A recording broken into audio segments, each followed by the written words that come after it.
Everyone, हम परीक्षा मंथन का लक्ष्य 2 है, जो लक्ष्य का दूसरा अंक है 2020 के लिए, वो हम कवर कर रहे हैं।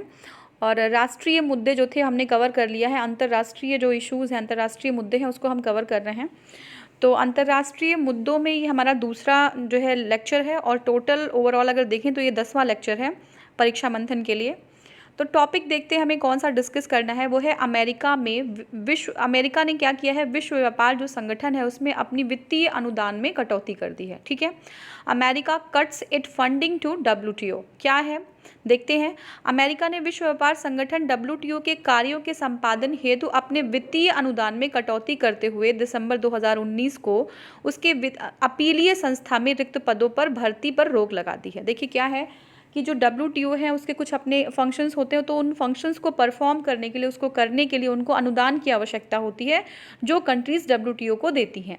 लेकिन अमेरिका की तरफ से जो फंड का फ्लो हो रहा था WTO के लिए, वो जो है अब रोक दिया गया है। ठीक है, अब फंड जो है नहीं दिया जाएगा।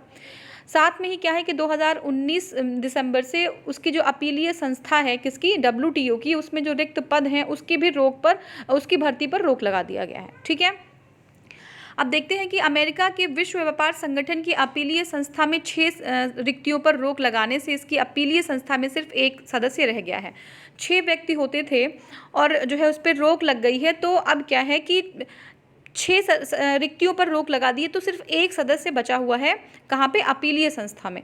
अब इस स्थिति में विश्व व्यापार संगठन में लंबित कोई भी व्यापारिक अगर विवाद होता है तो उस पर फैसला नहीं दे सकेगी जो हमारी अपीलीय संस्था है WTO की। ठीक है, किसी व्यावसायिक विवाद पर फैसला निर्गत करने के लिए अपीलीय संस्था में न्यूनतम 3 सदस्य होना चाहिए। जो टोटल सदस्य हैं 7 सदस्य, उसके 3 सदस्य होना अनिवार्य है। ठीक है, तो हमारे अभी कितने सदस्य हैं, 1 ही सदस्य बचे हैं, क्योंकि 6 की क्या है, उसकी जो रिक्तियां हैं उस पर जो है रोक लग गई है, तो सदस्य 1 ही है।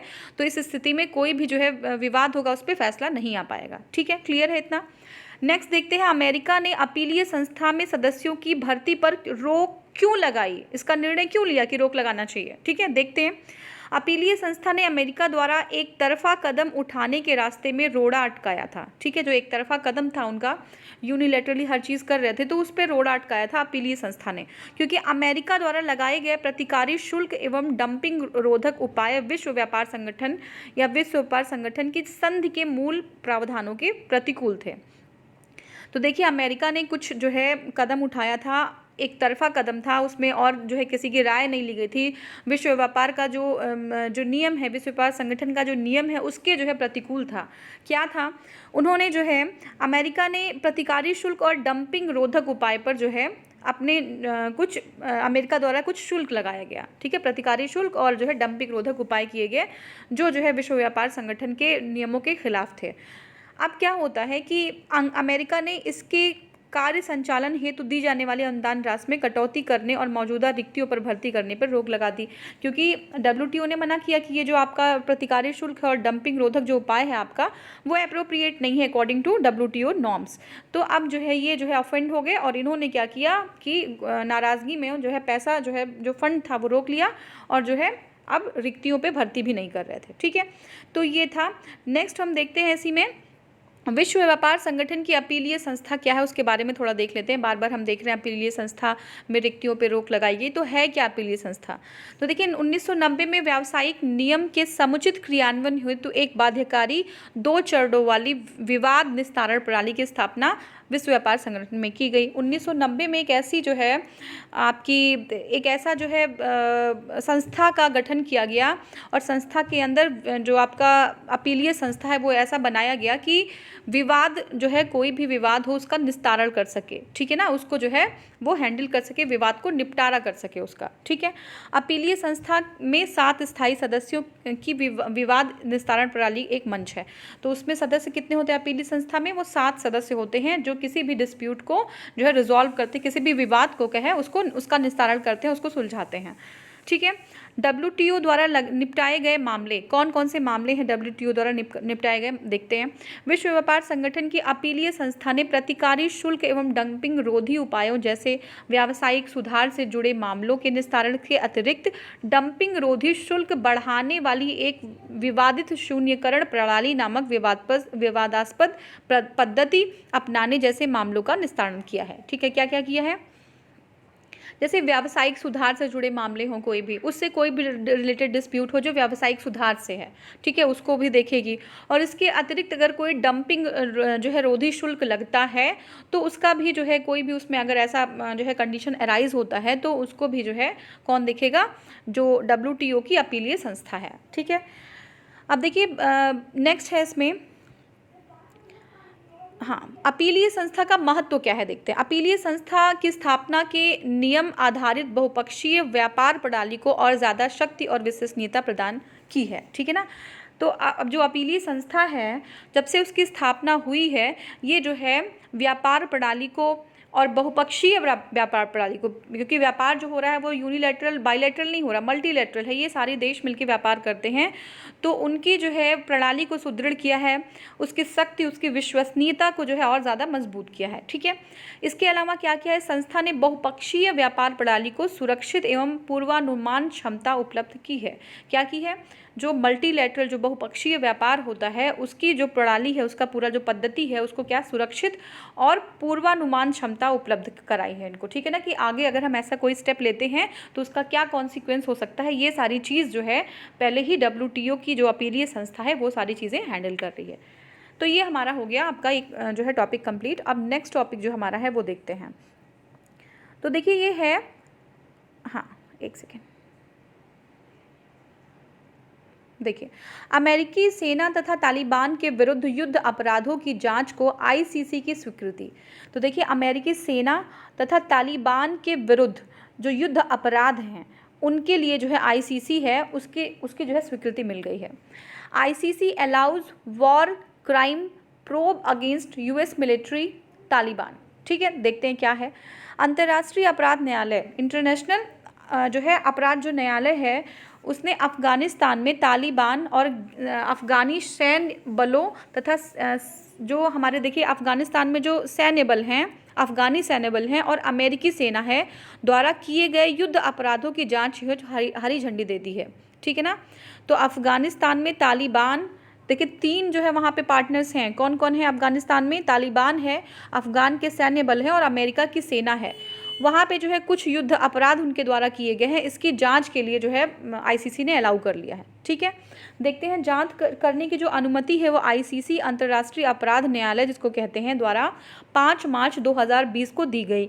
इसके आधार पर न्यायालय के अभियोजनकर्ताओं को इस जांच को प्रारंभ करने की आधारिक स्वीकृति मिल गई है। जो मेंबर्स हैं जिनको जांच करनी है, जिनको जो है ये सारी चीज़ें देखनी है, उनको जो है परमिशन मिल गया है कि आप जाँच कर सकते हैं। अब देखते हैं संयुक्त राज्य अमेरिका इस न्यायालय के फैसले तथा वैधानिकता को पहले ही रद्द कर चुका है। तो जो देखिए संयुक्त राज्य अमेरिका भी हमने WTO का इशू देखा, अब ये ICC का है, तो संयुक्त राज्य अमेरिका जो है वो किसी से उसका एग्रीमेंट नहीं बन पा रहा है। तो यहाँ पे देख रहे हैं संयुक्त राज्य अमेरिका इस न्यायालय के फैसले, ठीक है, जो हमारा ICC का फैसला है कि जाँच कराई जाएगी और उसकी वैधानिकता, उसकी वैलिडिटी जो है उसको पहले ही रद्द कर चुका है ना, उसको वो मानता ही नहीं है। मुकदमे के पूर्व परीक्षण हेतु नियुक्त न्यायाधीशों ने गत वर्ष इस बात को माना है कि अफगानिस्तान में युद्ध अपराधों को अंजाम दिया गया, ठीक है ना। बहुत सारे युद्ध अपराध जो है हुए हैं अफगानिस्तान में, ये जो है न्यायाधीश जो हैं जो जांच करेंगे उन्होंने पहले ही एक्सेप्ट कर लिया है इस चीज़ को, ठीक है ना। परंतु इसके विरुद्ध स्थापित जांच को यह कहते हुए रद्द किया गया कि यह न्याय के हितों के विरुद्ध होगा, चूँकि इस जाँच में संबद्ध पक्षों को असहयोग से गुनहगारों को सज़ा मिलने की संभावना कम है। क्या हो रहा है कि ये जो जांच होगी, ठीक है, जांच में जो पक्ष सम्मिलित है, जैसे हमने बताया कौन से, तालिबान है, जो अफगानिस्तान की सैन्य बल है वो है, और जो हमारे अमेरिका की जो सैन्य बल है, वो तीनों जो है यहाँ पे पार्टनर्स हैं। तो अगर संबद्ध पक्षों का असहयोग होगा तो गुनहगारों को जो है जांच को सज़ा मिलने की संभावना जो है कम होगी। भाई जो वहाँ पे जो लोग हैं जो ये चीज़ कर रहे हैं, अगर वो सहयोग नहीं देंगे या फिर वही लोग, अगर जो लोग जिनके विरुद्ध ये चीज़ की जा रही है वही सहयोग नहीं करेंगे, तो ये संभावना बहुत ही कम हो जाती है कि जो गुनहगार हैं उनको जो है कहाँ तक किस हद तक सज़ा मिल पाएगी, ठीक है। हाँ, अब नेक्स्ट जो हमारा टॉपिक है वो है अमेरिका चीन के प्रभुत्व को समाप्त करने हेतु हिंद प्रशांत क्षेत्र में 1.5 अरब डॉलर की राशि आवंटित करेगा, ठीक है। तो क्या करेगा अमेरिका जो है US allocated $1.5 billion for Indo Pacific region to end Chinese dominance. तो देखिए अमेरिका जो है ना चाइना के डोमिनेंस से परेशान है। अमेरिका चाहता है कि वो सुपर पावर बना रहे और वो ये चाहता है कि उसका जो डोमिनेंस है वो पूरे वर्ल्ड में और जो है कंट्रीज़ हैं और बहुत सारे मुद्दे हैं वो डोमिनेंस बना रहे।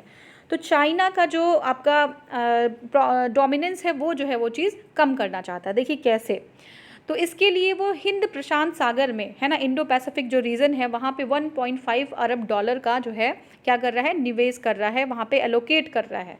क्यों कर रहा है देखते हैं, कहाँ कहाँ पे जो है उसका लक्ष्य क्या है, स्टेप बाय स्टेप देखते हैं। अमेरिकी प्रशासन ने अति महत्वपूर्ण हिंद प्रशांत क्षेत्र में चीन के बढ़ते नौसैनिक दबदबे एवं हस्तक्षेप को खत्म करने के उद्देश्य से वर्ष 2021 वित्त वर्ष बजट में 1.5 अरब डॉलर की धनराशि आवंटित करने का प्रस्ताव अमेरिकी कांग्रेस के समक्ष 10 फरवरी 2020 को पेश किया। ठीक है, अब क्या है कि चीन की जो नौसेना है उसका दबदबा जो है, उसका हस्तक्षेप जो है, बहुत सारे मैटर्स होते हैं जिसमें वो जो है डायरेक्टली इंटरफेयर कर रहा है चाइना, तो उसके दबदबे को, उसके डोमिनेंस को ख़त्म करने के लिए या कम करने के लिए अमेरिका ने कुछ राशि को आवंटित किया है और जो है कांग्रेस के समक्ष जो है ये पेश किया है कि ये जो है राशि हमें आवंटित करनी है। ठीक है, अब क्या है, ट्रंप प्रशासन द्वारा इस धनराशि का आवंटन करने के पीछे का उद्देश्य जो है वो सामरिक रूप से महत्वपूर्ण है। अब देखिए ट्रंप, जो आप जानते हैं कि ट्रंप एक ऐसे जो है एडमिनिस्ट्रेटर हैं कि उनका जो है, जो बिजनेसमैन थे पहले, तो वो जो धन का जो आवंटन करते हैं वो बहुत सोच समझ से करते हैं और इसी की वजह से बहुत सारे जो ऑर्गेनाइजेशंस हैं, बहुत सारे जो हम इंस्टीट्यूशंस हैं वहाँ से बाहर भी निकल रहे हैं वो। ठीक है, लेकिन यहाँ पर इनका धन आवंटन करने का एक सामरिक उद्देश्य है, बहुत महत्वपूर्ण है। क्या है देखते हैं, इस क्षेत्र को चीन के प्रभुत्व से मुक्त रखते हुए अमेरिकी हितों को सुरक्षित रखना है। ठीक है, चीन का जो दबदबा है यहाँ से कम करना है और अमेरिका का जो हित है यहाँ पे उसको सुरक्षित उनको रखना है।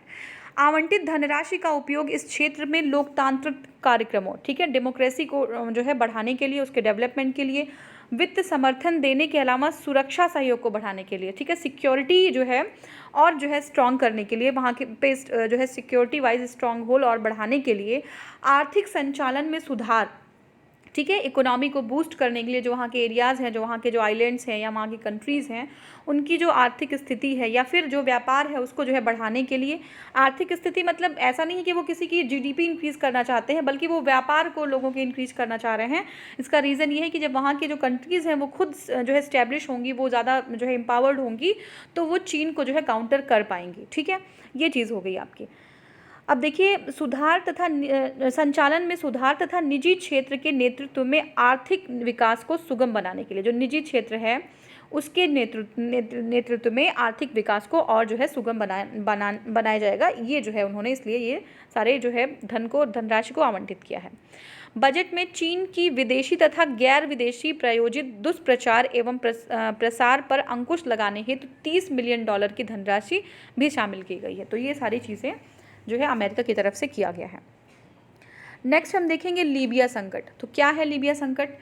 देखिए, हाल में ही रूसी राष्ट्रपति, फ्रांस के राष्ट्रपति और टर्की के जो राष्ट्रपति हैं ने जो जर्मनी के चांसलर हैं एंजेला मार्केल, कहाँ के, रूस के राष्ट्रपति, ठीक है, रूस के, फ्रांस के और टर्की के, ये तीनों लोग जर्मन के चांसलर एंजेला मार्केल द्वारा आयोजित लीबिया सम्मेलन में हिस्सा लिया। ठीक है, तो लीबिया एक समिट था, लीबिया समिट में हिस्सा लिया गया किसके द्वारा? रूस, फ्रांस और टर्की के राष्ट्रपति द्वारा। और ये कंडक्ट किसने किया Libya summit? German chancellor Angela Merkel ने। ठीक है, अब क्या है कि इस बैठक में लीबिया संकट के प्रकाश में संयुक्त राष्ट्र और जर्मनी के संयुक्त तत्वाधान में बर्लिन में आयोजित हुई थी। ठीक है ना, अब क्या है कि देखिए इसमें जो लीबिया संकट है, लीबिया संकट के प्रकाश में, उसके जो है लाइट में हम लीबिया संकट में हम ये देखते हैं कि संयुक्त राष्ट्र तथा जर्मनी के संयुक्त तत्वाधान में ये पहले बर्लिन में आयोजित हुई थी। सम्मेलन का उद्देश्य क्या है? आखिर में लीबिया जो समिट है उसका उद्देश्य क्या है देखते हैं। इसका उद्देश्य है अंतर्राष्ट्रीय प्रभाव द्वारा लीबिया में चल रहे युद्ध को रोकना। ठीक है, हम जानते हैं कि लीबिया में संकट चल रहा है, तो उस जो पूरी सिनेरियो है, जो है वहाँ पे वॉर का जो पूरा जो है एटमॉस्फेयर है, उसको जो है कम करना, उसको रोक देना, ये जो है लीबिया जो है समिट का मुख्य उद्देश्य है। ठीक है, अब एक बार देख लेते हैं लीबिया संकट के बारे में। तो देखिए, अप्रैल 2019 में लीबिया की राष्ट्रीय सेना के प्रमुख जनरल खलीफा हफ्तार, क्या नाम है, खलीफा हफ्तार ने लीबिया की राजधानी त्रिपोली पर आक्रमण कर दिया। तो लीबिया की राष्ट्रीय सेना के जो जनरल होते हैं खलीफा हफ्तार, उन्होंने लीबिया की राजधानी त्रिपोली पर जो है अटैक कर दिया। इससे पूर्व सेना ने देश के पूर्वी क्षेत्र पर नियंत्रण कर लिया था। ईस्टर्न जो पार्ट है लीबिया का वो पहले ही अंडर कंट्रोल था किसके, खलीफा हफ्तार के, जो कौन है, लीबिया की राष्ट्रीय सेना के प्रमुख हैं, जनरल हैं। ठीक है, अब उन्होंने क्या किया, त्रिपोली पर भी अटैक कर दिया जो राजधानी है लीबिया की। इसमें होता क्या है कि खलीफा हफ्तार को रूस, फ्रांस और मिस्र, सऊदी अरब तथा कुछ पश्चिमी एशियाई देशों का समर्थन प्राप्त है। ठीक है, तो ये जो खलीफा हफ्तार है, इनको रूस, फ्रांस, मिस्र और सऊदी अरब और कुछ जो पश्चिम एशियाई देश हैं उनका जो है उनको समर्थन प्राप्त है। खलीफा हफ्तार लीबिया के पूर्व सैनिक अधिकारी हैं जिन्होंने 1996 में कर्नल गद्दाफी को सत्ता दिलाने में मदद की थी। ठीक है, कर्नल गद्दाफी का नाम आपने बहुत सुना होगा। तो कर्नल गद्दाफी को सत्तारूढ़ करने में जो है 1996 में उन्होंने हेल्प किया था और जो है ईयर 2011 में वह सीरिया लौटे और जो है एवं विद्रोहियों के नेता बन गए। ठीक है, तो ये जो आपके खलीफा हफ्तार हैं वो विद्रोहियों के नेता बन गए थे। ठीक है, तो ये पूरा हमारा जो है लीबिया संकट था। तो संकट में क्या था कि जो लीबिया के राष्ट्रीय सेना के जनरल थे लीबिया हफ्तार, उनको जो है कुछ देश हैं उनका सहयोग मिला था और उन्होंने जो है अपनी कंट्री की ईस्टर्न पार्ट पे जो पूर्वी क्षेत्र है उस पर जो है पहले ही कंट्रोल कर लिया था और बाद में त्रिपोली पर भी अटैक कर दिया। तो इस तरीके के संकट हैं लीबिया में। ठीक है, अब देखते हैं सूडान संकट क्या है। लीबिया संकट हमने देखा, कंफ्यूज मत करिएगा एग्जाम में सूडान और लीबिया संकट में। तो सूडान संकट एक बार देखते हैं क्या है सूडान संकट। हाँ, तो देखिए अब क्या है कि जस्ट अ सेकेंड, देखिए मार्च 2020 में दक्षिण सूडान के राष्ट्रपति, जो साउथ सूडान के राष्ट्रपति हैं, सल्वा कीर, क्या नाम है उनका, सल्वा कीर, ने राष्ट्रीय एकता को पुनर्जीवित सरकार की घोषणा की। राष्ट्रीय एकता की पुनर्जीवित सरकार की घोषणा की। देखिए, revitalise transmission government of national unity, क्या नाम है, revitalise transmission government of national unity की घोषणा की। अब देखिए, राष्ट्रपति द्वारा नियुक्त मंत्रिमंडल के इतिहास में पहली बार किसी सूडान की महिला को रक्षा मंत्रालय दिया गया है। तो जो आपका रक्षा मंत्रालय है, डिफेंस मिनिस्ट्री है, पहली बार किसी जो है महिला को दिया गया है सूडान में। ठीक है, अब देखते हैं क्या है सूडान संकट क्या है। तो देखिए, जो 1899 से लेकर 1956 से सूडान पर ब्रिटेन और मिस्र का कब्जा रहा। ठीक है, सूडान पे किसका कंट्रोल था, ब्रिटेन का और इजिप्ट का। ठीक है, 1953 में एक समझौता हुआ जिसके तहत दक्षिणी और उत्तरी सूडान को संयुक्त करके वर्ष 1956 में संयुक्त सूडान को आज़ादी मिली। तो इस कब्जे से, जैसे ये कॉलोनी था, जैसे इंडिया पहले कॉलोनी था, वैसे सूडान भी कॉलोनी था किसका, सूडान, ब्रिटेन का और मिस्र का। और फिर 1956 में ये किया गया कि जो उत्तरी और दक्षिणी सूडान है उनको एक करके संयुक्त सूडान का जो है मिला के उनको आज़ादी मिल गई थी। इसके बाद में क्या हुआ कि सूडान में गृह युद्ध शुरू हो गया है ना, आपका जो है गृह युद्ध स्टार्ट हो जाता है सूडान में। ठीक है, अब इस गृह युद्ध की मुख्य वजह जो थी वो क्या थी कि उत्तरी और दक्षिणी सूडान की सांस्कृतिक भिन्नता और उत्तरी सूडान द्वारा दक्षिणी सूडान को नज़रअंदाज किया जाना शामिल है। तो देखिए, जो दोनों सूडान है उनमें जो कल्चरल डिफरेंसेस थे, जो सांस्कृतिक जो है रूप से जो भिन्नता थी वो ज़्यादा थी, काफ़ी ज़्यादा अधिक थी। और क्या था कि जो आपका उत्तरी सूडान है, जो नॉर्दर्न सूडान था, वो साउदर्न सूडान को क्या कर रहा था, नज़रअंदाज कर रहा था, अवॉइड कर रहा था हर चीज़ में, यानी कि रिसोर्सेज में या और भी जो डेवलपमेंट एक्टिविटीज़ हैं। तो साउदर्न सूडान में वो उतनी एक्टिविटीज़ डेवलपमेंट की नहीं हो पा रही थी।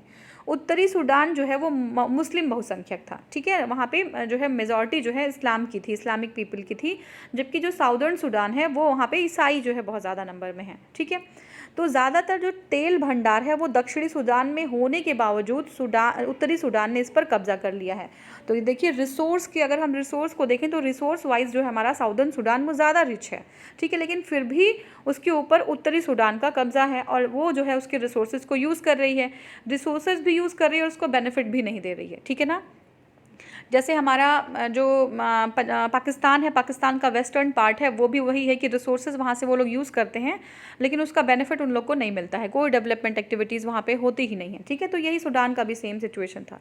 इसके पश्चात सूडान में पहला नागरिक युद्ध, जो फर्स्ट जो है सिविल वॉर होता है सूडान में, वो 1955 से 1972 तक चला, जिसमें 5 लाख लोग मारे गए। तो सोचिए कितना लंबा ये जो है 1955 से 1972 तक जो है पहला जो है नागरिक युद्ध चलता रहा, और 5 लाख लोग जो है इसमें मारे भी गए।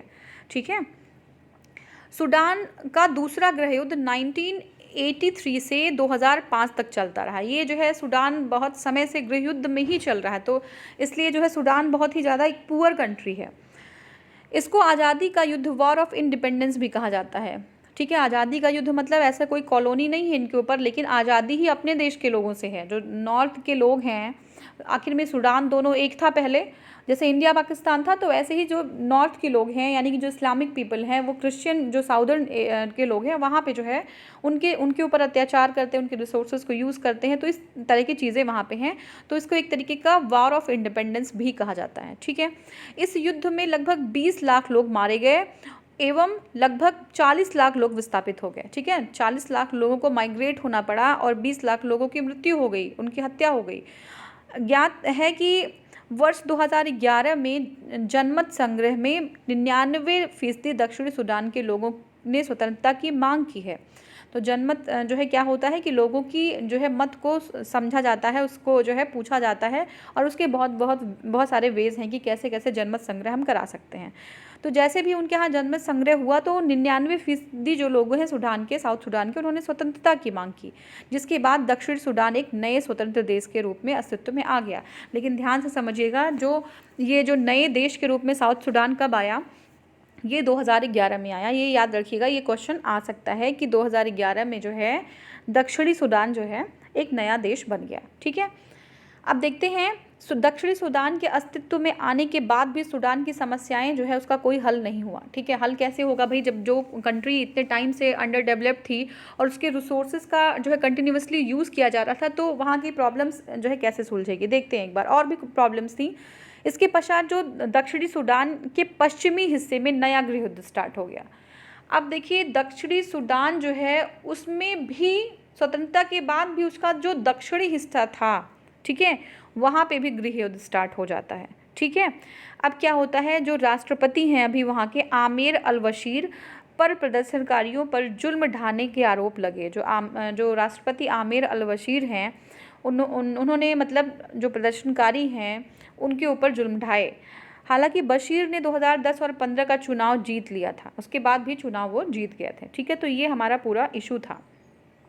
सूडान का एक बार देख लीजिए क्या है कि सूडान जो है पहले साउथ और जो है नॉर्थ सूडान जो है एक ही में उनको करके 1956 के आसपास उनको जो है आज़ादी दे दी गई थी। 1956 में ही आज़ादी दे दी गई थी, और वो किसके अंडर थे पहले, वो मिस्र और ब्रिटेन के अंदर थे। आज़ादी दी गई तो जो उत्तरी सूडान है और दक्षिणी सूडान है वहाँ पे जो है कंटिन्यूसली वॉर जैसी सिचुएशन रही, गृह युद्ध होने लगा। और जब गृह युद्ध हुआ तो जो है बहुत सारे लोग विस्थापित हुए, 2 बार गृह युद्ध हुआ। जो दूसरा गृह युद्ध है उसको जो है वॉर ऑफ इंडिपेंडेंस भी कहा जाता है।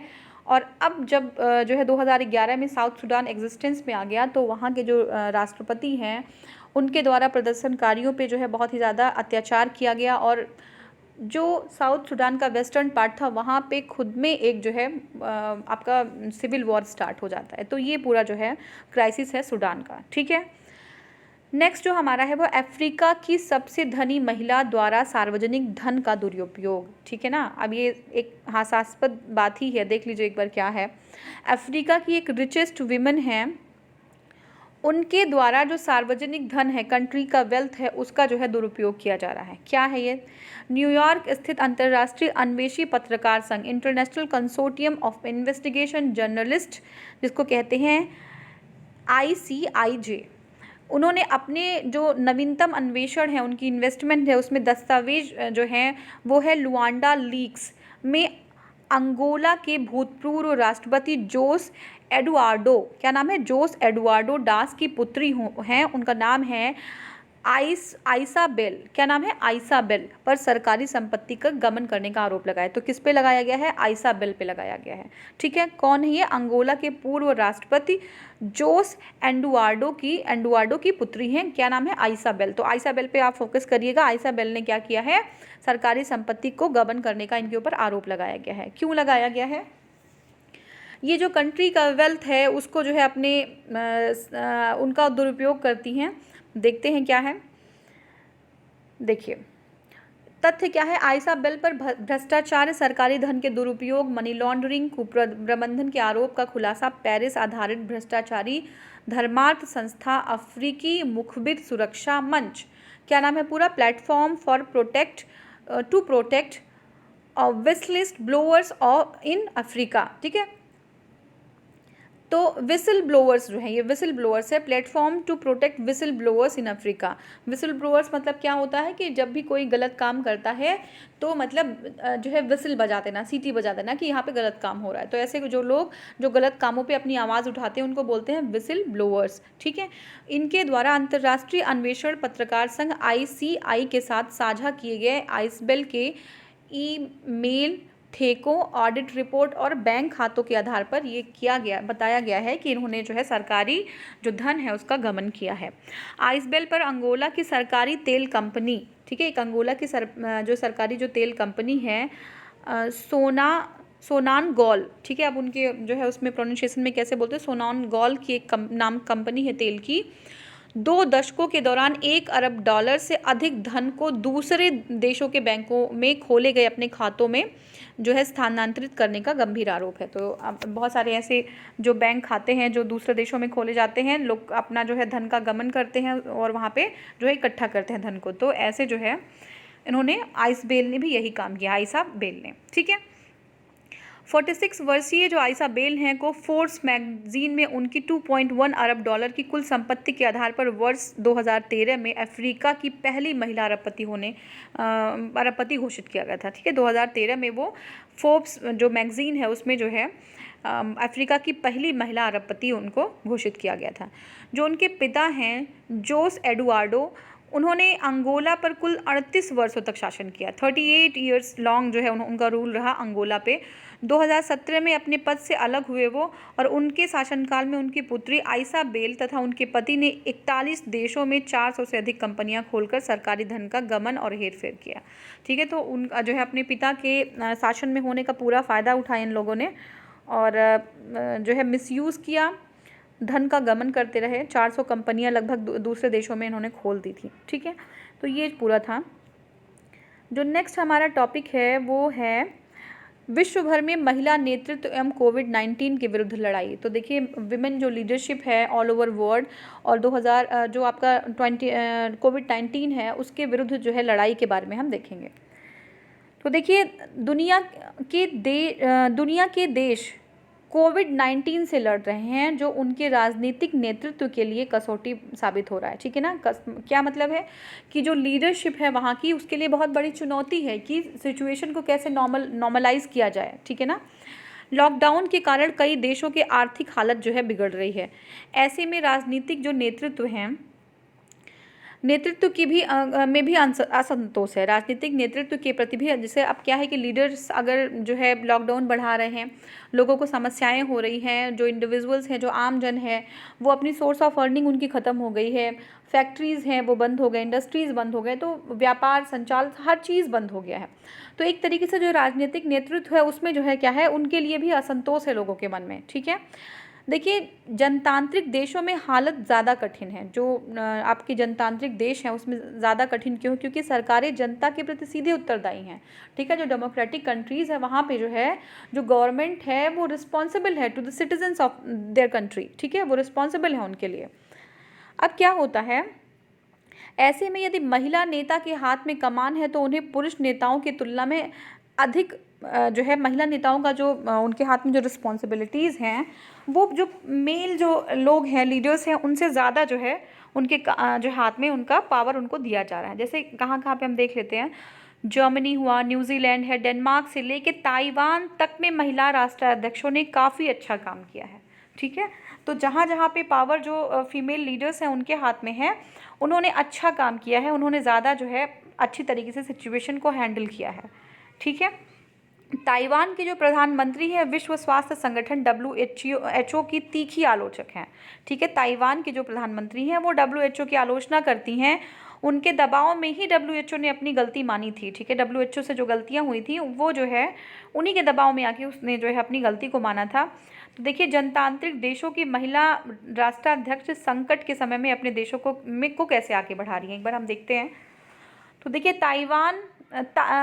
तसाई इंग बेन, ताइवान के जो राष्ट्राध्यक्ष हैं तसाई इंग बेन, याद रखिएगा नाम, ये आ सकता है मैच कराने के लिए। तो ताइवान के जो राष्ट्राध्यक्ष हैं वो है तसाई इंग बेन, और इस पे मत जाइएगा कि तसाई इंग बेन करके आएगा तो हम ताइवान लगा देंगे, ताइवान का ही कोई इस तरीके का नाम देगा तो आप कंफ्यूज हो जाएंगे। तो तसाई इंग बेन ध्यान रखिएगा, कि ताइवान की जो है कौन है, राष्ट्राध्यक्ष हैं। इन्होंने बेहतरीन नेतृत्व क्षमता का प्रदर्शन किया है। वुहान में रहस्यमय बुखार था, जिसके बाद कोविड-19 का इसको नाम दिया गया, उसके कहर बरपाना जो है हर जगह शुरू कर दिया था। और ये सारी चीज़ें जब स्टार्ट हुई तो वेन ने बचाव के कदम उठाना शुरू कर दिया। ठीक है। उन्होंने पहले से ही सारी प्रिकॉशंस जो है स्टार्ट कर दी थी। जनवरी के पहले हफ्ते में उन्होंने यात्रा पर प्रतिबंध लगा दिया था। जनवरी में ही उन्होंने अपनी जो यात्राएं हैं, ट्रेवल हैं, उन पर रोक लगा दी थी। साथ ही सामाजिक रूप से साफ सफाई जैसे कदम पर जोर दिया। हालांकि उन्होंने पूरी तरह से लॉकडाउन कभी नहीं किया, लेकिन समय रहते जो प्रभावी कदम उन्होंने उठाए उसके कारण चीन के सीधे संपर्क में होने के बावजूद, ठीक है ना, महज 124 लोग ही संक्रमित हुए हैं ताइवान में, और महज 6 लोगों की जो है मौत हुई है, उनकी मृत्यु हुई है। तो देखिए, चीन का सीधा जो है आपका उनका कनेक्शन है, लेकिन फिर भी उसके बाद भी 124 लोग ही संक्रमित हुए हैं और सिर्फ 6 की जो है मौत हुई है। ये बहुत ही बड़ा अचीवमेंट था ताई इंग बेन का। ठीक है। इनके लिए इनको जो है बधाई ये लेने की पात्र हैं। तो ये हमारा हो गया। और नेक्स्ट हम देखते हैं एंजेला मर्केल। तो एंजेला मर्केल के बारे में आप सभी लोग को पता होगा, देखते हैं हम। हाँ, तो देखिए, एंजेला मर्केल क्या है, दुनिया की बड़ी अर्थव्यवस्था को संभालना जर्मनी चांसलर एंजेला मर्केल के लिए कतई आसान नहीं था। ठीक है। जो जर्मन है, एक बहुत बड़ी जो अर्थव्यवस्था है, उन्होंने कोरोना संक्रमण में यूरोप में आते ही तेजी से और सख्त जो है फैसले किए, उन्होंने कंट्रोल करने के लिए बहुत ही अच्छे डिसीजंस लिए और बहुत फास्ट डिसीजन लिया। टेस्टिंग पर उन्होंने ज़्यादा ध्यान दिया। ठीक है। ICU बेड जो है तैयार कराए गए। शुरुआत में जर्मनी में देखिए अंदेशा यह जताया जा रहा था कि यहाँ कम से कम 1 लाख लोगों की मौत होगी। वहाँ रविवार तक मौतों का आंकड़ा 5,000 से कम है। ठीक है। ऑनलाइन सर्वे में मर्केल को 70% लोगों का समर्थन जो है हासिल है। 70% लोग जो है मर्केल को सपोर्ट करते हैं। वह वैज्ञानिक तरीके से लोगों को लॉकडाउन के फ़ायदे बता रही हैं। ठीक है। साइंटिफिक जो है क्या बेनिफिट्स है लॉकडाउन के, वो जो है लोगों को बता रही हैं। ठीक है। नेक्स्ट जो हमारी हैं वो है साना मारिन। साना मारिन कौन है, दुनिया के सबसे युवा, ये आ सकता है देख लीजिएगा, कि जो दुनिया के सबसे युवा प्रधानमंत्री हैं वो है साना मारिन।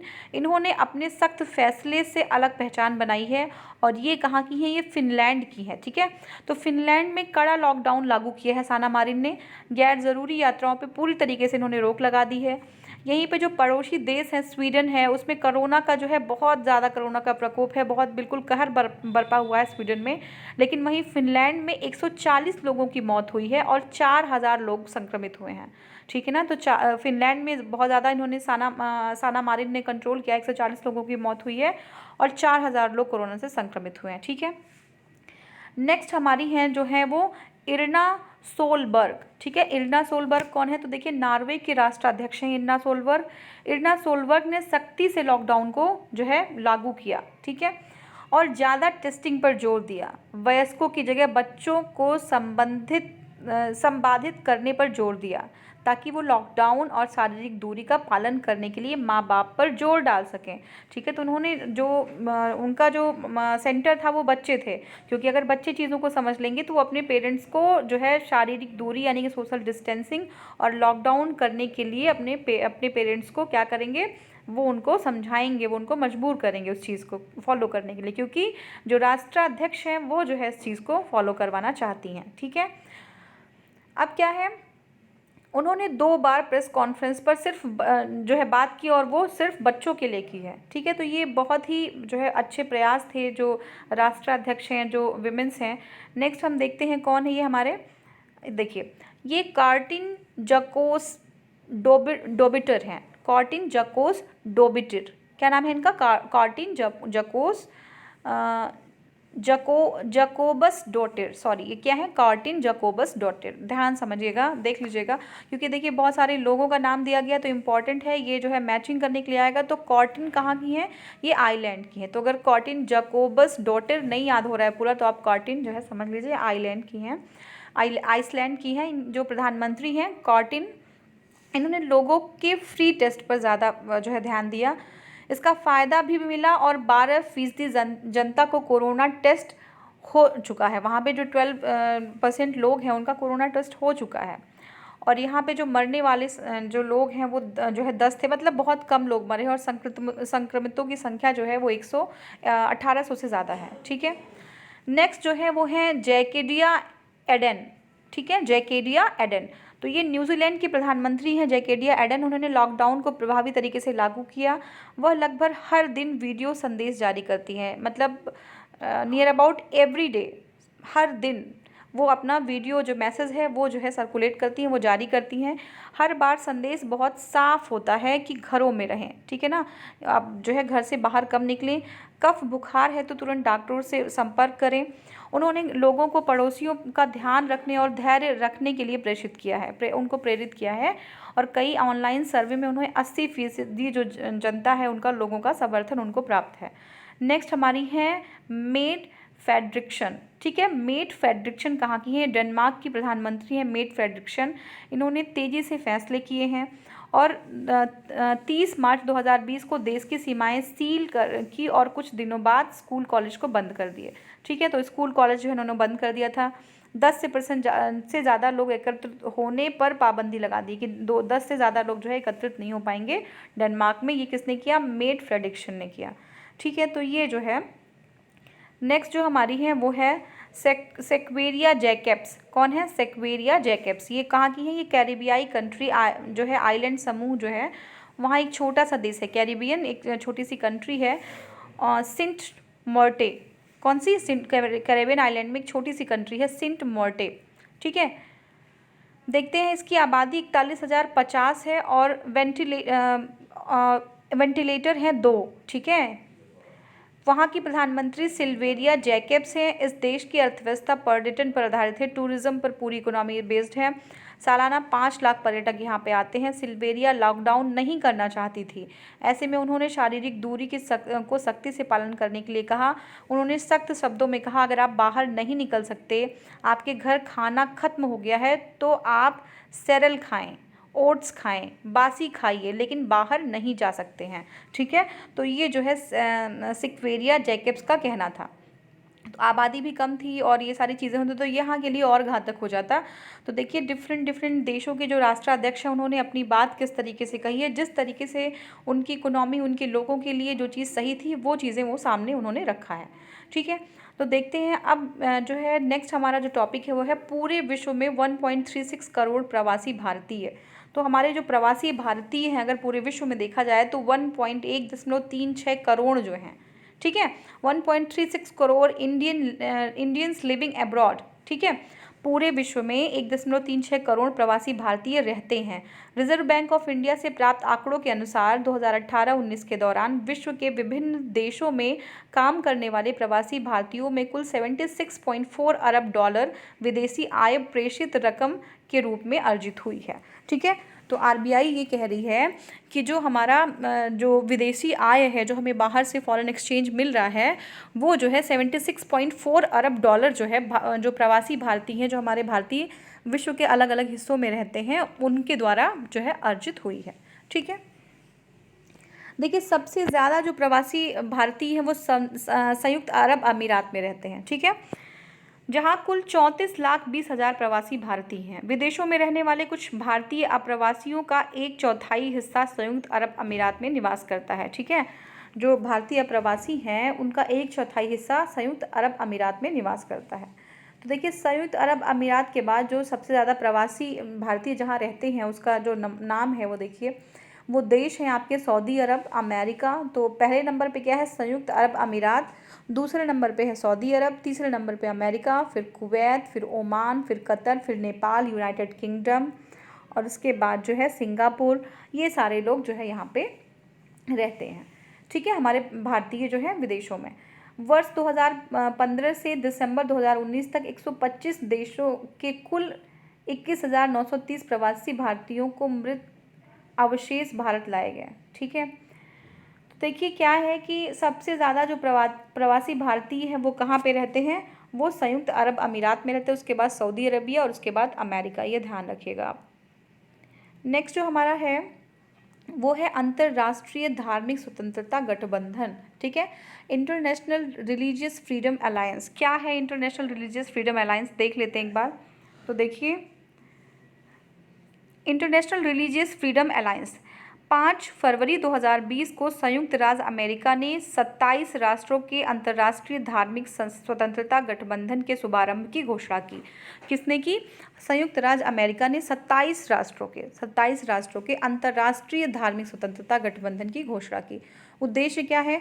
इसका उद्देश्य ये है कि दुनिया भर में धार्मिक स्वतंत्रता की रक्षा, ठीक है, और संरक्षण में एक सामूहिक दृष्टिकोण को अपनाने का प्रयास किया गया है। किसी का धर्म जो है उसको हम जो है सारे धर्मों को एक साथ लेके चलना है, उनके धार्मिक स्वतंत्रता की रक्षा करनी है। ठीक है ना, उसमें जो है धार्मिक जो है रिलीजियस फ्रीडम होनी चाहिए, और इसकी स्वतंत्र जो है ये सारी चीज़ों को पॉइंट ऑफ व्यू में जो है इसको ध्यान में रखते हुए उन्होंने एक सामूहिक दृष्टिकोण को अपनाने का प्रयास किया है। इस वजह से उन्होंने इंटरनेशनल रिलीजियस फ्रीडम अलायंस जो है बनाया गया है। और ये कब है? 20 फरवरी 2020 को 27 राष्ट्रों के साथ संयुक्त राज्य अमेरिका ने। जो इम्पोर्टेंट पॉइंट्स हैं वो क्या है, एक बार देख लेते हैं। देखिए, यह सामान्य विचारधारा वाले साझेदारों का एक गठबंधन है, जो विचार समान हैं, ठीक है, जो विचार एक जैसे हैं, उनका सभी लोग का एक गठबंधन है, जो प्रत्येक व्यक्ति के लिए अंतर्राष्ट्रीय धार्मिक स्वतंत्रता को सहेजते हैं और उसके लिए संघर्ष करते हैं। जो एक भी एवरी इंडिविजुअल, प्रत्येक व्यक्ति जो है उनको राष्ट्रीय धार्मिक स्वतंत्रता उनकी रिजर्व होनी चाहिए, उनकी जो है राष्ट्रीय धार्मिक स्वतंत्रता होनी चाहिए, और उसके लिए जो है ये आपका अलायंस है वो संघर्ष कर रहा है। ठीक है, ये जो गठबंधन है, ये जो अलायंस है, इसमें शामिल होने वाले प्रमुख देश कौन है? ऑस्ट्रेलिया है, ब्राज़ील है, यूनाइटेड किंगडम है, इजराइल, यूक्रेन, नीदरलैंड, ग्रीस। ये सारे लोग जो है इंटरनेशनल रिलीजियस फ्रीडम अलायंस में उसके पार्टिसिपेंट्स हैं। नेक्स्ट है नीदरलैंड की डिजिटल पहचान योजना। ठीक है, नीदरलैंड की डिजिटल पहचान योजना क्या है? देखिए हम देखते हैं प्रसंग। हाल ही में नीदरलैंड के एक न्यायालय ने डेटा गोपनीयता और मानवाधिकारों की चिंता के कारण सिस्टम रिस्क इंडिकेटर, क्या बोलते हैं, सिस्टम रिस्क इंडिकेटर नामक एक डिजिटल पहचान तंत्र के खिलाफ फैसला सुनाया है। ठीक है, तो ध्यान देते हैं कि नीदरलैंड के एक न्यायालय ने वहाँ पे एक कोर्ट ने डाटा की गोपनीयता, ठीक है ना, और मानवाधिकार, ह्यूमन राइट्स की चिंता के कारण सिस्टम रिस्क इंडिकेटर नामक एक जो है आपका डिजिटल तंत्र होता है उस पर अपना फैसला सुनाया है। अब देखिए इसके बारे में क्या है, हम देख लेते हैं। डच सामाजिक मामलों के मंत्रालय ने 2014 में जो आपका सिस्टम रिस्क इंडिकेटर है को उन लोगों के लिए विकसित किया था जो धोखाधड़ी के माध्यम से सरकारी लाभ प्राप्त करते हैं। तो ऐसे लोग जो धोखाधड़ी के माध्यम से सरकारी लाभ प्राप्त करते हैं उनके बारे में जानने के लिए डच के सामाजिक मामलों के मंत्रालय ने 2014 में जो है सिस्टम बनाया था। ठीक है, नेक्स्ट देखते हैं। डच द्वारा पारित इस विधान ने सरकारी एजेंसियों को एक निश्चित कंपनी के साथ कल्याणकारी डाटा जैसे कर, भू रजिस्ट्री, रोजगार रिकॉर्ड और वाहन पंजीकरण से संबंधित 17 श्रेणियों को डेटा को साझा करने की अनुमति दी थी। तो ये पूरा विवाद जो है वो क्या है, नीदरलैंड की डिजिटल जो आपकी पहचान योजना है उससे रिलेटेड है। ठीक है, नेक्स्ट हम देखेंगे वो है आपका स्टेप विद रिफ्यूजी अभियान। ठीक है, क्या है स्टेप विद रिफ्यूजी अभियान? क्या है रिफ्यूजी इनिशिएटिव? देखते हैं क्या है ये। हाँ, तो देखिए फरवरी 2020 में संयुक्त राष्ट्र शरणार्थी उच्चायुक्त द्वारा प्रारंभ किए गए स्टेप विद रिफ्यूजी, ठीक है, किसके द्वारा? ये संयुक्त राष्ट्र शरणार्थी उच्चायुक्त द्वारा स्टेप विद रिफ्यूजी अभियान में कई भारतीय समुदायों से संबंधित लोगों ने भाग लिया। क्यों भाग लिया? देखिए, कई भारतीय तथा अन्य विदेशों के व्यक्ति शरणार्थी समस्या को समझने के संदर्भ में इस अभियान में भाग ले रहे हैं। इस अभियान में क्यों भाग ले रहे हैं कि जो हमारा अभियान क्या है, स्टेप विद रिफ्यूजी, और किसने किया है? संयुक्त राष्ट्र शरणार्थी उच्चायुक्त ने। तो इसमें भाग इसलिए लिया जा रहा है कि जो विश्व में जो शरणार्थी समस्या है वो क्या है और उसको कैसे जो है क्या संदर्भ में है, उसको समझने के लिए जो है भाग लिया जा रहा है। जो मेन इंपॉर्टेंट पॉइंट्स हैं उसमें हम देखते हैं। देखिए, पूर्व से लेके आज तक पूरे विश्व में कई ऐसे परिवार हैं जिन्हें पलायन के लिए मजबूर किया गया है।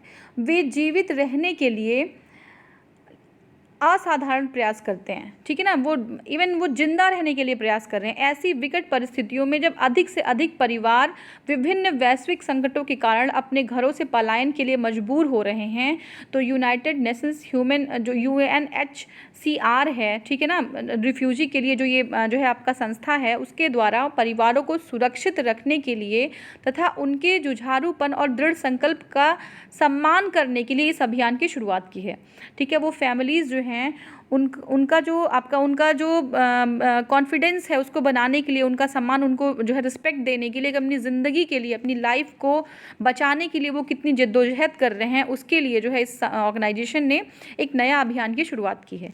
इस सामूहिक प्रयास के माध्यम से वैश्विक एकजुटता स्थापित होगी, यूनिटी स्थापित होगी, वैश्विक एकजुटता स्थापित होगी। शरणार्थियों के संबंध में बेहतर समझ बनाने और शरणार्थियों की रक्षा के लिए धन जुटाने के साथ साथ उनके जीवन के पुनर्निर्माण में सहायता की जाएगी। तो देखिए क्या क्या किया जाएगा। शरणार्थियों के संबंध में बेहतर समझ डेवलप्ड होगी, ठीक है। दूसरी क्या होगी, उनकी रक्षा के लिए, शरणार्थियों की रक्षा के लिए धन जुटाया जाएगा और साथ में ही जीवन के पुनर्निर्माण में सहायता की जाएगी, ठीक है ना। उनकी लाइफ को रीबिल्ड करने में, उनको फिर से रीसेटल करने में उनकी हेल्प की जाएगी। कैसे? धन जुटा के, ठीक है। इस अभियान में भाग लेने वाले व्यक्तियों द्वारा 12 महीने में 2 बिलियन किलोमीटर की दूरी तय करने के लिए स्वयं को चुनौती दी जाएगी, और क्योंकि विश्व में शरणार्थियों द्वारा अपनी सुरक्षा के लिए हर वर्ष लगभग इतने किलोमीटर की यात्रा तय की जाती है। देखिए, बहुत ही सराहनीय कदम है। इस अभियान में जो लोग भाग लेंगे उनको चैलेंज दिया जाएगा कि वो 12 महीने में 2 बिलियन किलोमीटर की दूरी तय करें। क्यों? क्योंकि शरणार्थी सिर्फ जीवन जीने के लिए, अपनी लाइफ को बचाने के लिए, अपनी फैमिली को प्रोटेक्ट करने के लिए वो हर वर्ष इतने किलोमीटर की यात्रा तय कर लेते हैं, ठीक है ना। तो ये हो गया। उनकी प्रॉब्लम्स, उनकी जो है स्थिति है, उनकी मनोस्थिति किस तरीके की होती है, उनकी सारी कंडीशंस को समझने के लिए ये प्रयास किया जा रहा है, और ये जो है इस तरीके का जो है एक कोशिश है, एक अभियान है, ठीक है। इस अभियान में जो प्रतिभागी हैं वो पैदल चलकर, चाहे वो पैदल जाएं, वो साइकिल से चलकर या दौड़कर शामिल हो सकते हैं, तथा फिटनेस एवं फिटबिट, स्ट्रावा या गूगल फिट के माध्यम से भी आंदोलन में शामिल हो सकते हैं, ठीक है। तो ये जो है फिटनेस ऐप, कोई फिटनेस ऐप है एक फिटबिट, और स्ट्रावा या गूगल फिट के माध्यम से भी शामिल हो सकते हैं, ठीक है। तो ये कोई भी शामिल हो सकता है, आप इसको देख लीजिए अगर कोई इंटरेस्टेड है तो देखिए ये बहुत जो है एक बड़ा प्रयास किया जा रहा है, लेकिन फिर भी जो उनकी मानसिक स्थिति है, क्योंकि वो मानसिक स्थिति में वो अपने घर से छोड़कर वो दूसरी जगह पलायन कर रहे हैं, वो उनकी मानसिक स्थिति बिल्कुल अलग होती है, लेकिन उसको कहीं हद तक हम समझने की कोशिश कर सकते हैं, ठीक है। लेकिन वो सिचुएशन बिल्कुल अलग होती है। तो उसके लिए हमारे मन में जो शरणार्थी हैं, हमारे मन में उनके लिए फीलिंग होनी चाहिए कि हम किसको, इस सिचुएशन को कैसे हम नॉर्मल कर सकते हैं। शरणार्थी की समस्या आखिर आती ही क्यों है सामने? शरणार्थी की समस्या आती क्योंकि देखिए कहीं गृह युद्ध चल रहा है, ठीक है, कहीं अटैक हो रहे हैं, कहीं पे आपका जो है क्लाइमेटिक कंडीशन इस तरीके से है, और कहीं पे जो है आपके आतंकवादी घटनाएं, ठीक है, टेररिज्म एक्टिविटीज़ हैं। तो ये बहुत सारी प्रॉब्लम्स हैं जिसकी वजह से शरणार्थी समस्या सामने आ रही है। इसको जो है अगर हर व्यक्ति अपने इंडिविजुअल लेवल पे और गवर्नमेंट जो है कोऑर्डिनेट करके इसको जो है सुलझाए, तो इसको कहीं हद तक हम कंट्रोल कर सकते हैं। कुछ चीज़ें एटलीस्ट कंट्रोल की जा सकती हैं, ठीक है ना। एटलीस्ट हम अपने इन्वायरमेंट को पोल्यूट होने से बचा सकते हैं, उसको हम सेव कर सकते हैं, ठीक है।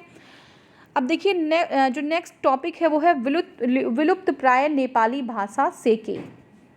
तो देखिए हमारा जो विलुप्त प्राय नेपाली भाषा है सेके के बारे में हम देखते हैं।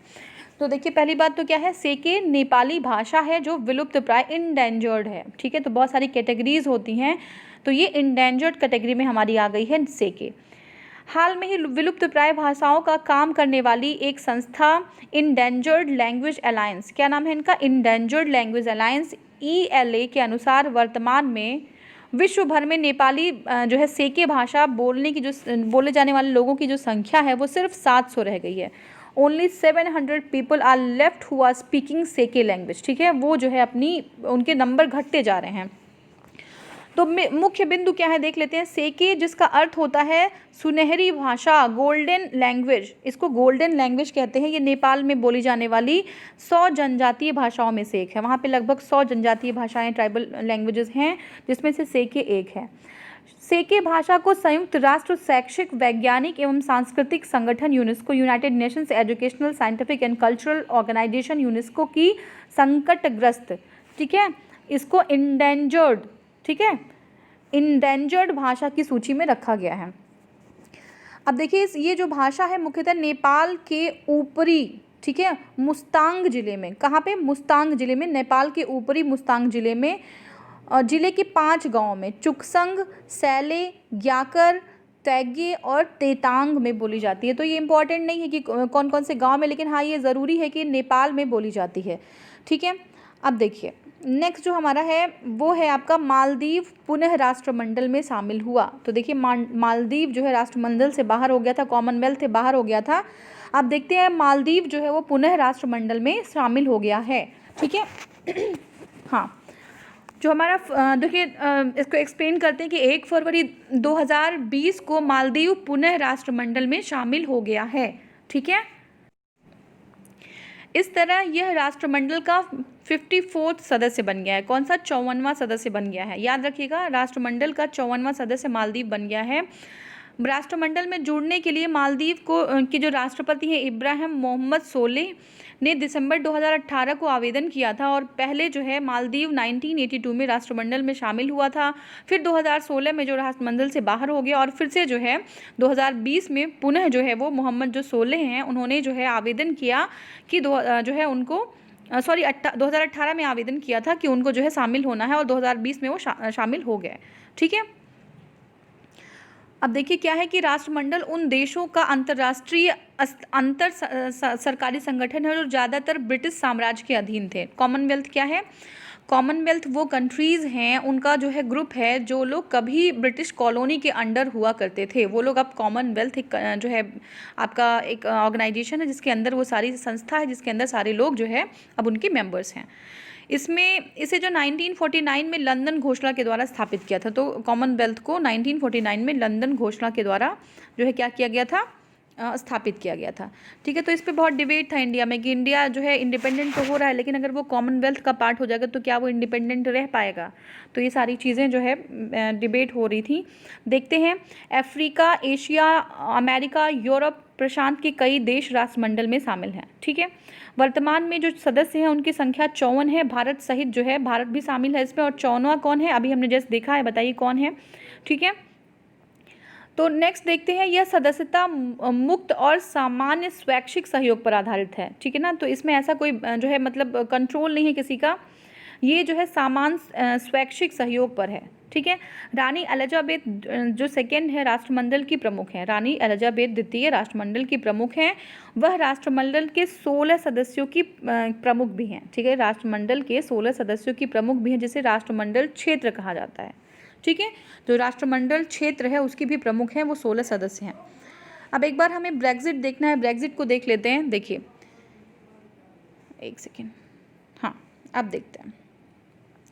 देखिए ब्रेग्जिट क्या है कि 31 जनवरी 2020 को ब्रिटेन औपचारिक तौर पर 28 सदस्यीय जो यूरोपियन यूनियन है, यूरोपियन यूनियन से अलग हो जाता है।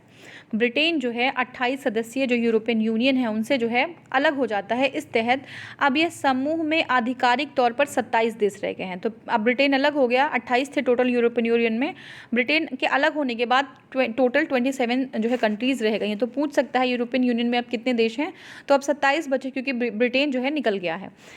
यह मुख्यतः दो शब्दों ब्रिटेन और एग्जिट से मिलकर बना होता है। बहुत पुराना ये मुद्दा है, तो आप उन लोग को ज़रूर पता होगा इसके बारे में, फिर भी एक बार हम देखते हैं कि ये जो है दो शब्द से मिलकर बना है, ब्रिटेन और एग्जिट, ठीक है, जिसका अर्थ है ब्रिटेन यूरोपीय यूनियन से बाहर निकलना। ब्रिटेन का जो आपका यूरोपियन यूनियन है वहाँ से बाहर निकलना, ब्रेक्जिट, ब्रिटेन का बाहर एग्जिट होना, ठीक है। नेक्स्ट हमारा है, उसी में देखते हैं कि 28 सदस्यीय यूरोपियन यूनियन के समूह को छोड़ने वाला पहला देश जो है कौन है, ब्रिटेन बन गया है। और 23 जनवरी 2020 को ब्रिटेन की जो संसद है, ब्रिटिश संसद है, उसमें 29 जनवरी 2020 को यूरोपियन यूनियन की संसद में ब्रेक्जिट के समझौते पर अनुमति दी, ठीक है। ब्रिटेन सबसे पहले 1973 में यूरोपियन इकोनॉमिक कम्युनिटी, है ना, इसको क्या बोलते हैं, EEC, यूरोपियन इकोनॉमिक कम्युनिटी में शामिल हुआ था। और EU में शामिल होने के लिए कुछ ही वर्षों में ब्रिटेन के कुछ नेताओं ने इसका विरोध करना शुरू कर दिया था। जब जैसे ही वो यूरोपियन इकोनॉमिक कम्युनिटी में शामिल हुआ, ब्रिटेन के कुछ लीडर्स ने जो है इसके वो अगेंस्ट थे, वो जो है विरोध करना स्टार्ट कर दिए थे। उनकी यह मांग थी कि जनमत संग्रह रेफरेंडम के माध्यम से ये तय किया जाए कि ब्रिटेन जो है यहाँ पे EU में रहेगा कि नहीं रहेगा, ठीक है। इकोनॉमिक जो यूरोपियन यूनियन है उसमें ब्रिटेन उसका हिस्सा होगा कि नहीं, इसके लिए रेफरेंडम कराया जाए, ठीक है। गैर मतलब है कि लिस्बन संधि, जो लिस्बन संधि है उसका अनुच्छेद जो 50 है, यूरोपीय संघ के मौजूदा सदस्यों को संघ छोड़ने का अधिकार देता है, कि वो अगर ऐसा उनको लगे कि उनको संघ छोड़ना है तो वो संघ को छोड़ सकते हैं। ब्रिटेन की कंजर्वेटिव पार्टी जो 2010 से 15 के बीच सत्ता में रही ने एक चुनावी वादा किया था कि यदि कंजर्वेटिव पार्टी पुनः सत्ता में आती है तो वह सर्वप्रथम जनमत संग्रह कराएगी और ब्रिटेन को EU में नहीं रहना चाहिए या नहीं रहना चाहिए, ये जो है जनता डिसाइड करेगी। तो ये जो है कंजर्वेटिव जो है पार्टी, उन्होंने ये प्रॉमिस किया था। नेक्स्ट देखते हैं, चुनाव जीतने के बाद डेविड कैमरून जो है पर वादा पूरा करने का दबाव पड़ने लगा। लोगों ने कहा कि आपने वादा किया था तो इसको पूरा करिए। और जून 2016 में ब्रिटेन ने जनमत संग्रह कराया, जिससे 52% लोगों ने ब्रेक्जिट के पक्ष में मतदान किया। ब्रेक्जिट के पक्ष में मतलब ब्रिटेन का एग्जिट के पक्ष में मतदान किया कि ब्रिटेन बाहर निकल जाए। ब्रेक्जिट के पक्ष में मतदान किया, और जबकि 48% लोगों ने ब्रेक्जिट के विपक्ष में मतदान किया। और कंजर्वेटिव पार्टी के लिए ब्रेक्जिट का रास्ता साफ हो गया, ठीक है, निकलने का रास्ता साफ हो गया। अब जो नेक्स्ट हमारा है वो है आपका रायलसीना डायलॉग 2020, ठीक है। क्या है रायलसीना डायलॉग, तो देखिए त्वरित प्रसंग, ऑब्जर्वर रिसर्च फाउंडेशन ORF, क्या नाम है, ऑब्जर्वर रिसर्च फाउंडेशन जो है, और भारतीय सेना विदेशी मंत्रालय, मतलब भारतीय विदेशी मंत्रालय कौन कौन है, ऑब्जर्वर रिसर्च फाउंडेशन और भारत का जो विदेश मंत्रालय है के द्वारा 14 से 16 जनवरी 2020 के बीच रायलसीना डायलॉग 2020 संपन्न हुआ, ठीक है। इसका जो इसकी जस्ट अ सेकेंड प्लीज, हाँ, तो हम देख रहे थे कि 14 से 16 जनवरी 2020 के बीच रायलसीना डायलॉग 2020 संपन्न हुआ, ठीक है। जो रायलसीना डायलॉग है वो 14 से 16 जनवरी, तो ध्यान रखना 14 से 16 जनवरी 2020 के बीच रायलसीना डायलॉग 2020 संपन्न हुआ। और इसके जो है ऑब्जर्वर रिसर्च फाउंडेशन और जो भारतीय विदेशी मंत्रालय है, विदेश के मंत्रालय और ऑब्जर्वर रिसर्च फाउंडेशन दोनों के द्वारा जो है ये संपन्न हुआ। इसका उद्घाटन भारतीय प्रधानमंत्री जो नरेंद्र मोदी जी हैं उन्होंने किया था। और थीम थी, देखिए क्या है, 21@20 navigative the alpha century, navigating the alpha century. एक बार फिर से देख लीजिए, 21@20 नेविगेटिंग द अल्फा सेंचुरी। ये ऐसा है, जो इसका थीम है वो बहुत मतलब अलग तरीके का है, तो आपको याद रहेगा इसमें @ भी है। तो देखिए क्या है, 21@20 नेविगेटिंग अल्फा सेंचुरी इसका थीम था, किसका, जो हमारा ये रायलसीना डायलॉग है, ठीक है। अब विशेषताएं क्या है रायलसीना डायलॉग की देख लेते हैं। रायलसीना डायलॉग में 12 देश, कौन कौन से 12 देश हैं, देखिए 12 देश हैं, रूस, ईरान, ऑस्ट्रेलिया, मालदीव, दक्षिणी अफ्रीका, एस्टोनिया, चेक गणराज्य, डेनमार्क, हंगरी, लटाइवा, उज्बेकिस्तान और यूरोपियन यूनियन। कितने मेंबर है यूरोपियन यूनियन में, बता दीजिए एक बार, के विदेशी मंत्रालयों ने भाग लिया। तो इनके जो विदेश के मंत्रालय हैं, इन्होंने सारे लोगों ने भाग लिया। इसके अलावा 100 से अधिक देशों के 100 से अधिक देश के 700 से अधिक अंतर्राष्ट्रीय राजनयिकों ने भी इसमें जो है सम्मेलन में हिस्सा लिया। इस डायलॉग में 40% स्पीकर महिलाएं थीं, 40% जो स्पीकर्स थीं वो महिलाएं थीं, जो भारत की लैंगिक समानता, जेंडर इक्वलिटी की प्रतिबद्धता को दर्शाता है, ठीक है ना। जो जेंडर इक्वलिटी इक्वलिटी की प्रतिबद्धता है कि भारत में जेंडर इक्वलिटी लाना है, तो इसको दर्शाता है। 40% जो वीमेंस थी वो कौन थी, वो जो है महिलाएं थी, ठीक है, स्पीकर्स। इस डायलॉग में जलवायु परिवर्तन, क्या क्या मुद्दे थे? जलवायु परिवर्तन, आधुनिक विश्व में तकनीकी का प्रयोग, ठीक है, टेक्नोलॉजी का कैसे यूज़ कर सकते हैं, और आतंकवाद को रोकने से संबंधित मुद्दे, काउंटर टेररिज्म पे चर्चा की गई थी। 3 जो है कौन थे? जलवायु परिवर्तन, तकनीकी और काउंटर टेररिज्म पर चर्चा की गई। इस डायलॉग में ईरान और अमेरिका के बीच उत्पन्न तनाव पर भी चर्चा हुई। ईरान और अमेरिका के बीच में जो है बहुत सारे अभी हमने देखा कि जो उनके बीच तनाव था, और बहुत सारे बैन भी जो है लगाए गए उसके ईरान के ऊपर। तो इस पे चर्चा हुई जो अमेरिका पर ईरानी जनरल कासिम सुलेमानी को ड्रोन से मार गिराने के बाद उत्पन्न हुई। तो आपको पता होगा कि जो अमेरिका द्वारा जो ईरान के जनरल हैं कासिम सुलेमानी, उनको ड्रोन से मार दिया गया, तो उसके बाद जो है इस पर चर्चा हुई थी। और इस घटना के बाद मध्य पूर्व में अंतर्राष्ट्रीय राजनीतिक हालत बहुत ही तनावपूर्ण हो गए थे। तो मिडिल ईस्ट में जो इंटरनेशनल जो आपकी जो हालत थी वो बहुत ज़्यादा क्या हो गए थे? तनावपूर्ण हो गए थे, ठीक है। तो ये जो हमारा पूरा रायलसीना तक हमने ये कंप्लीट कर लिया, और नेक्स्ट वीडियो में इसके बाद में जो हमारा शायद लास्ट वीडियो होगा ये इंटरनेशनल रिलेशंस का। तो thank you so much for watching, thank you.